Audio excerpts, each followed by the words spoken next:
9 আয়াত يخادعون الله والذين آمنوا وما يخدعون إلا أنفسهم وما يشعرون অনুবাদ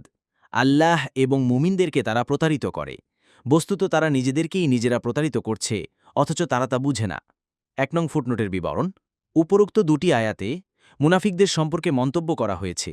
যে কিছু সংখ্যক লোক আছে যারা বলে আমরা ঈমান এনেছি অথচ তারা আদৌ ঈমানদার নয় বরং তারা আল্লাহ তাআলা ও মুমিনদের সাথে প্রতারণা করে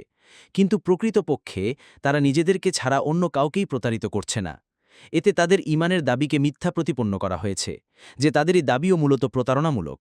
এটা বাস্তব সত্য যে আল্লাহকে কেউ ধোঁকা দিতে পারে না এমনকি তারা হয়তো এটা ভাবে না যে তারা আল্লাহকে ধোঁকা দিতে পারবে বরং রাসূল সাল্লাল্লাহু আলাইহি ওয়াসাল্লাম এবং মুসলিমদের সাথে ধোঁকাবাজির করার জন্যই বলা হয়েছে যে তারা আল্লাহর সাথে ধোঁকাবাজি করছে এসব লোক প্রকৃত প্রস্তাবে আত্মপ্রবঞ্চনায় লিপ্ত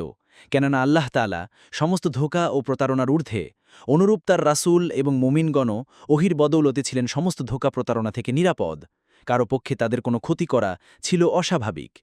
পরন্তু তাদের এই ধোঁকার ক্ষতিকর পরিণতি দুনিয়া ও আখেরাতে উভয় ক্ষেত্রেই তাদের উপরই পতিত হতো মুনাফিকরা ধারণা করত যে তারা আল্লাহ ও ঈমানদারদেরকে ধোঁকা দিচ্ছে তাদের ধারণা অনুযায়ী আল্লাহ তাদের সম্পর্কে জানিয়েছেন যে তারা আল্লাহ ও ঈমানদারদেরকে ধোঁকা দিচ্ছে পবিত্র কুরআনের অন্যত্র অনুরূপ আয়াত এসেছে যেদিন আল্লাহ পুনরুত্থিত করবেন তাদের সবাইকে তখন তারা আল্লাহর কাছে সেরূপ শপথ করবে যেরূপ শপথ তোমাদের কাছে করে এবং তারা মনে করে যে এতে তারা ভালো কিছুর উপর রয়েছে সাবধান তারাই তো প্রকৃত মিথ্যাবাদী সুতরাং তাদের ধারণা যে ভুল তা আল্লাহ তাআলা প্রকাশ করে দিলেন